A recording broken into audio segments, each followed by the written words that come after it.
Thank you very much. Appreciate it. Well, hello, everybody. Good to see you. So, as you know, today's presentations are all about systems and getting to the foundational core of how things work. For my time with you today, I hope to share with you a system for discovering your life's purpose. Now, I know what you're thinking. This is a big question, right? Right? I liken questions like this similar to what's the meaning of life?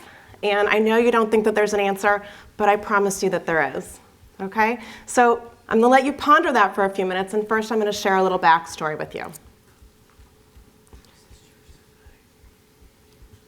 So I'm originally from Kansas City, born and bred right here in Overland Park. I was away for about 10 years.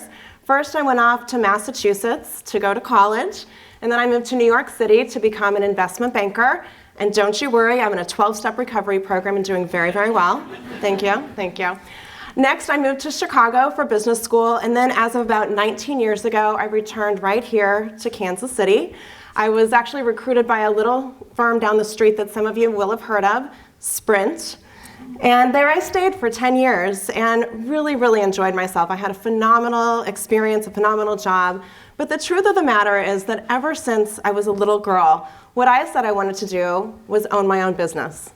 So in 2008, I decided to hang up my Sprint hat in pursuit of my entrepreneurial dreams. Now, it's a longer story for a different day, but the important thing for you to know about it for our purposes this afternoon is that to determine what I would do next professionally, I decided to begin networking in earnest. I wanted to connect with as many people in our broad professional community as possible. And what I discovered, much to my surprise and delight, is that not only was I pretty good at networking, but that I really loved it. I really loved networking. And I don't know, I decided to keep doing it. So what happened next was that I continued to build my network, and I continued to hone my networking skills, and really I came up with a new definition of networking. I decided that networking was all about building relationships without a predetermined outcome in mind. I thought that if we could connect with one another and establish community and deepen our own sense of belonging, not only would we be happier in business, but we'd be happier in life. And I've discovered that to be the case. And in fact, over the years, I've become somewhat of a local authority on the topic of networking. In fact, in 2011, I started blogging on the topic of networking, and then in 2012, I actually published a book called Coffee, Lunch, Coffee, a practical field guide for master networking on the subject. And so that's what I kept doing. And the next thing that happened was I started connecting with all these amazing Kansas City companies. A couple of examples. One was McCowan Gordon Construction, which some of you may know. Another was the Ewing Marion Kauffman Foundation. What's interesting about those two companies is that the opportunities that I discovered, I found through networking. So that was pretty exciting for me. And in fact, it was while I was at Kauffman that one of my clients invited me to visit them for what they called an entrepreneurial weekend leadership retreat in Vail, Colorado. Right? There's a picture of where they wanted me to go. Now I ask you this, who would not want to go to Vail, Colorado? Is there anybody out there? Okay, I hope you're sitting down. I didn't want to go to Vail, Colorado. I know it's shocking. I really didn't want to go. You see, I was resentful that they wanted me to give up a precious weekend with my family to attend what I thought would be some sort of silly, I don't know, kumbaya retreat. I thought we'd be hugging it out all weekend long, and I simply wasn't interested. And though I'm not a very passive-aggressive person, I did everything in my power to get out of going to this weekend in Vail, Colorado. And that is what it looks like. That's what I took with my phone. But the first thing that I did is I canceled my participation. So what did they do? They scrapped the whole weekend and rescheduled it around my calendar. The next thing that happened was they sent all kinds of pre-work. Well, I just decided I wouldn't do it. And they thought, that's okay, we want you to come anyway. And so the appointed weekend arrived, and I showed up. I found myself flying into the Denver airport and driving to Vail Valley to this ranch there. And the truth is that within about 90 minutes, they had reeled me in hook, line, and sinker. You see, we started doing all kinds of different values exploration exercises, principles exercises, determining what was important to us, identifying our core values. And none of us left that weekend without shedding a few tears, laughing quite a few laughs. and really emerging change as people. We changed spiritually, we changed emotionally. It was a remarkable experience. And then Sunday arrived. And I don't know what it was, but the facilitator gathered us. Her name was Kara. She gathered us all together and she said, okay, team, congratulations, you've arrived at the final exercise of the weekend. I'm going to give you 30 minutes, and in 5 words or fewer, I'd like you to state your life's purpose. Well, had she told us on Friday that on Sunday we'd be stating our life's purpose, I honestly think I would have left. I thought that was such a ridiculous concept. But again, I don't know what it was about that weekend, whether it was being there in the Vail Valley, being with those 7 other people who were so engaged in this process. I'd gone through this prior 48-hour experience where we found out what our values were, what our principles were, what was important. And when she finished reading the instructions, it took me about 30 seconds, and I was done. I was done. And so she finishes her instructions, and she said, okay, hotshot, I can see you finished before we've even started. What did you write? And so I closed my eyes, and I took a deep breath, and I looked at her, and I said, my life's purpose is to connect, inspire, and empower community. And she looked right back at me, and she said, yes, it is. You can get your stuff and go. And I cried. I cried. To connect, inspire, and empower community, I had found it. I had found my life's purpose. And so that afternoon, I found myself back in the car, headed to the Denver airport once again with a colleague of mine who was on my team at Kauffman. And I said to her, Michelle, I know I'm not supposed to say this to you, but since you've just experienced this transformational weekend with me, I really must share, I think I need to quit my job and pursue Coffee Lunch Coffee as a full-time business. And she looked back at me and said, I think you do. And so it was settled. It turns out that once a person has discovered his or her life's purpose, it's time to get on about the business of pursuing it, because frankly, anything else feels like a complete waste of time, energy, and resources. And that's where I found myself. To me, what it felt like was that all the parts of my life, my home life, my work life, my community and social life, though they'd been operating in parallel paths on different tracks, I felt like suddenly they were coming together as one.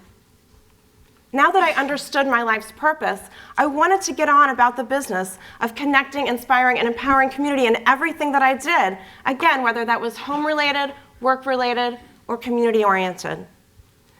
But I knew I had some work to do before I could get there. I had some things to take care of. And so it looked a little bit like this. I needed to get my family on board. Next, I needed to reassess my career and get real about my responsibilities. I needed to understand what expectations I had of myself. I also needed to think big and to dream about what was possible, to devise a plan, garner support, jump in, and start a movement. Lucky for me, that all took place within about 9 months. I'm very fortunate. I have a very loving family who's willing to support me and to enable me to pursue this crazy dream of mine. And so the truth of the matter is that now everything I do, I bump right up against that purpose, to connect, inspire, and empower community. And frankly, if I engage in any activity that doesn't help to advance that as a personal mission, I really shouldn't be engaged in it, should I? Now, I don't always get it right. Sometimes I stumble and fall. It's difficult to get out of commitments once made. Sometimes I forget myself because something sounds so exciting, but then I realize it is not helping me to advance my mission. But the good news is that this is a process and a journey. It's a system that you can engage in over time. So even if everything is not running on all cylinders, it's possible to fix it and to get back up to move forward. So with the time that I have remaining, I want to share with you this process, this system, so that you too can identify and articulate your own life's purpose. It's really comprised of 5 things. The first, to consider your past. Second, to determine your core values. Third, I'd like you to think about where you've been versus where you'd like to go. Fourth, I want you to close the gap between the two. And then finally, articulate your life's purpose so that you also can get on about the business of pursuing it relentlessly. Let's take each of these in turn. First, consider your past. I want you to really think about your history. I want you to think about those high points and those low points too, along with anything in the middle that changed who you are as a person. What left its mark on you? In terms of those high points, yes, think about your accomplishments. Think about your successes. What are you proudest of? Write it down. Next, I do want you to think about some of those low points. What were the things that were most painful, perhaps? What's important is not necessarily those events, but how did you pick yourself up and dust yourself off so that you could continue on your journey? That's what's important. Think about it. Next, what are your core values? What is most important to you? What do you hold dear? Is it family? Is it friends? Is it success? Is it wealth? Is it influencing others? Is it acting as a servant leader? What is it that drives you? Now, the important thing here is truth and disclosure. Be honest with yourself. If you say, for example, that family is your most important core value, but you spend no time with your family, you can't really claim it as number one. So be honest with yourself, and then pursue those core values with everything that you are. Next, I want you to think about where you are versus where you'd like to go. And I want you to do so in terms of your strengths, your gifts, and your talents. Think about finishing sentences like, I'm really great at, or I'm passionate about, or I get energized by. When you consider those strengths, gifts, and talents, and think about where you are today versus the vision of where you'd like to go, what does that sentence look like? I'm passionate about what? Be, again, honest with yourself about what that looks like. Next, now that you have a good sense of where you are versus where you'd like to go, close the gap. Close the gap. If you were able to come up with a sentence about what you're passionate about, finish it with something else, and I'm, or but I'm. So for example, think of it this way. I am passionate about underwater basket weaving, but I'm not a very good swimmer. You know you've got some work to do, right? Better get yourself some swimming lessons. Close the gap. And then finally, I want you to come up with your life's purpose. State it so that you can share it with the world. A few tips along these lines. First, why are you here? What brings you here? You already know for me, what brings me here is I wish to connect, inspire, and empower community. That is my purpose. We've all gathered here in this beautiful theater to identify systems for connecting the world. Why are you here? Think about that. Secondly, what is your inspirational reason for being? For me, it's all about building meaningful, authentic relationships. What's your reason? Third, capture it with a compelling phrase. If you don't like to connect, inspire, and empower community, come up with one of your own. And I think it ought to fit on a t-shirt, so try that. You can use your TEDx shirt to practice. And then finally, what is your foundational reason for being? Think about that.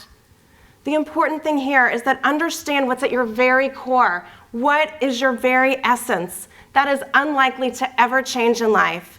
Now, the tactical approach that you take to realizing this purpose, to bringing it to fruition, may change over time. But this idea of a foundational reason for being is likely to always be your own and to always be with you. And so with that, I ask you once again, what is your life's purpose? In fact, is there anybody in the audience today who has a mantra or a personal mission statement who's willing to share? Be brave. I see. Please.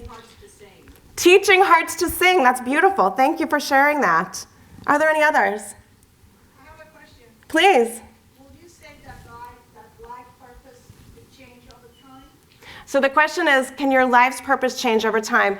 I think that it stays the same. I think that what's in your very core stays the same forever, but your approach to realizing that life's purpose probably changes over time. And we can talk about that more during the break if you'd like. All right? What bears repeating is that fateful weekend in Vail, Colorado, there were 7 of us who showed up. We all engaged in the exercises. We all wrote down our core values. We all wrote down a timeline of our lives. And we wrote down a purpose statement. And then we shared it with one another. We said it out loud.